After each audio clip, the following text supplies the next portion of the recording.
আজ আমরা মুসলিম বিশ্বের এক বহুল জিজ্ঞাসিত প্রশ্নের উত্তর খোঁজার চেষ্টা করব। ইয়াজুজ ও মাজুজের প্রাচীর কোথায়? এই রহস্যময় জাতি এবং তাদের ঘিরে থাকা প্রাচীরটি নিয়ে কোরআন ও হাদিসে কি বলা হয়েছে, আর আধুনিক বিশ্বে এর অবস্থান সম্পর্কে কি ধরনের মতামত প্রচলিত আছে তা জানতে আমাদের সঙ্গেই থাকুন। মুসলিম হিসেবে আমরা সবাই জানি যে ইয়াজুজ ও মাজুজ এক বর্বর জাতি। তাদের অনিষ্ট থেকে মানবজাতিকে রক্ষা করতে মহাপ্রতাপশালী বাদশাহ জুলকারনাইন একটি বিশাল প্রাচীর নির্মাণ করেছিলেন। কিন্তু প্রশ্ন হল, সেই প্রাচীরটি ঠিক কোথায় অবস্থিত? প্রথমেই আমরা কোরআনে কারিমের আলোকে জেনে নেই এই বিষয়ে কি বলা হয়েছে।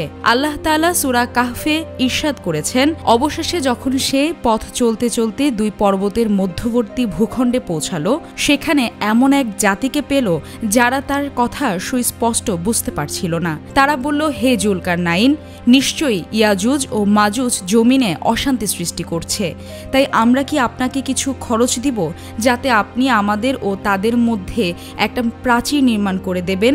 সে বলল, আমার রব আমাকে যে সামর্থ্য দিয়েছেন সেটাই উত্তম, অতএব তোমরা আমাকে শ্রম দিয়ে সাহায্য করো।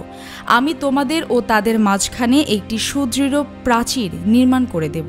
অবশেষে যখন সে দুই পাহাড়ের মধ্যবর্তী জায়গা সমান করে দিল, তখন সে বলল, তোমরা ফুঁক দিতে থাকো। অতঃপর যখন সে তা আগুনে পরিণত করল, তখন বলল, তোমরা আমাকে কিছু তামা দাও, আমি তা এর ওপর ঢেলে দেই।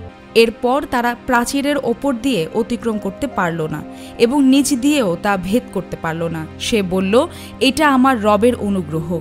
অতঃপর যখন আমার রবের ওয়াদাকৃত সময় আসবে, তখন তিনি তা মাটির সঙ্গে মিশিয়ে দেবেন, আর আমার রবের ওয়াদা সত্য।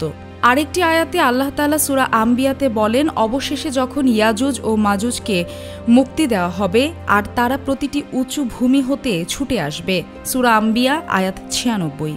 কোরআন হাদিসে ইয়াজুজ মাজুজের সুনির্দিষ্ট অবস্থান সুস্পষ্টভাবে উল্লেখ করা হয়নি, তবে কোরআনের ইঙ্গিত থেকে বোঝা যায় তারা পৃথিবীর উত্তরাঞ্চলে কোথাও অবস্থিত।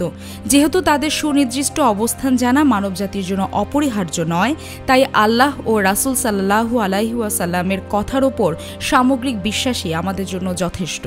তবে স্বাভাবিকভাবেই এই রহস্যময় জাতির অবস্থান জানার কৌতূহল আমাদের সবার মনে জাগে। অনেক তফসিরবিদ, ঐতিহাসিক এবং ভূগোলবিদ এই রহস্য উদ্ঘাটনের চেষ্টা করেছেন, কিন্তু নিশ্চিত কোনো সিদ্ধান্তে পৌঁছতে পারেননি। এই বিষয়ে বিভিন্ন মত প্রচলিত আছে। কিছু তাফসিরবিদ যেমন ইমাম তাবাবি ও কুরতুবী রাদিয়াল্লাহু তাআলা মনে করেন ইয়াজুজ মাজুজ তুর্কিদের অন্তর্ভুক্ত একটি জাতি, যাদের অবস্থান স্থল আর্মেনিয়া ও আজারবাইজানের কাছাকাছি অঞ্চলে। আবার কেউ কেউ বলেন তাদের অবস্থান চীনের উত্তরে, এবং অনেকের মতে ককেশাস পর্বতমালার আশপাশে কোথাও এই প্রাচীর অবস্থিত। তৃতীয় হিজরি শতাব্দীর প্রখ্যাত ভূগোলবিদ ইবনে খর্দিজ বা রাদিয়াল্লাহু তাআলা আব্বাসীয় খলিফা ওয়াসিক বিল্লাহ নির্দেশে দোভাষী সাল্লামের নেতৃত্বে একটি অনুসন্ধানী দলের অভিযানের কথা বর্ণনা করেছেন। প্রায় ২.৫ বছর পর সেই দল ফিরে এসে পৃথিবীর উত্তর পূর্ব ভূখণ্ডে ইয়াজুজ মাজুজের অবস্থান সম্পর্কে তথ্য দিয়েছিলেন। এই ঘটনাটি ইবনে কাসির রাদিয়াল্লাহু তাআলা সহ ঐতিহাসিক বর্ণনা করেছেন। আল্লামা হিফজুর রহমান সিউহারবি রাদিয়াল্লাহু তাআলা লিখেছেন যে ইয়াজুজ মাজুজের দৌরাত্ম্য এতটাই বিশাল ছিল যে যুগে যুগে বিভিন্ন অংশে কয়েকটি রক্ষা প্রাচীর নির্মাণের কথা ইতিহাসে পাওয়া যায়। এর মধ্যে চীনের মহাপ্রাচীর, দাগেস্তানে অবস্থিত আরেকটি প্রাচীর এবং ককেশাস পর্বতমালার উচ্চ ভূমিতে অবস্থিত একটি প্রাচীর উল্লেখযোগ্য। শেষ দুটি প্রাচীরের যে কোনো একটি জুলকারনাইনের নির্মিত প্রাচীর হতে পারে বলে অনেকের ধারণা। তাহলে প্রশ্ন হলো, জুলকারনাইনের নির্মিত প্রাচীরটি কি ধ্বংস হয়ে গেছে?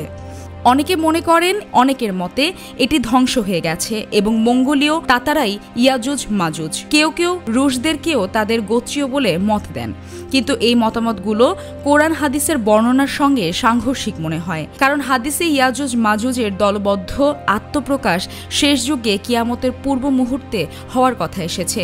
তবে এভাবে ব্যাখ্যা করা যেতে পারে যে তাতারি ও রুশ চাইনিজরা হয়তো ইয়াজুজ মাজুজ জাতির একটি অংশ, যারা ধীরে ধীরে সভ্য পৃথিবীর সঙ্গে মিশে সভ্য হয়েছে, কিন্তু তাদের গোত্রীয় বেশিরভাগ অংশই অসভ্য রয়ে গেছে, যাদের চূড়ান্ত আবির্ভাব কিয়ামতের আগে হবে। কিন্তু যদি জুলকারনাইনের প্রাচীরটি এখনও অস্তিত্বশীল থাকে, তাহলে আধুনিক তথ্য প্রযুক্তি এই যুগে যখন দুনিয়া হাতের মুঠোয়, আমরা কেন তার সন্ধান পাই না? এর জবাবে ওলামা একরাম বলেন, কারো খুঁজে না পাওয়া মানে অস্তিত্ব না থাকার প্রমাণ নয়। এই আধুনিক যুগেও দুর্গম পাহাড়ি ভূখণ্ডে বা সামুদ্রিক দ্বীপাঞ্চলে নিত্য নতুন এলাকা ও মানবগোষ্ঠীর আবিষ্কার হচ্ছে, যার খবর পৃথিবী আগে জানতই না। তাই হয়তো জুলকারনাইনের প্রাচীরটি কোনো পর্বতমালার নিচে মাটিচাপা পড়ে আছে, অথবা তাদের ভূখণ্ড বিশাল কোনো জলরাশি বা বরফাঞ্চলের আড়ালে থাকায় আমরা খবর পাচ্ছি না। কিয়ামতের আগে আল্লাহর নির্ধারিত সময়ে তাদের আবির্ভাব হবে, এটি অসম্ভব কিছু নয়। প্রিয় দর্শক,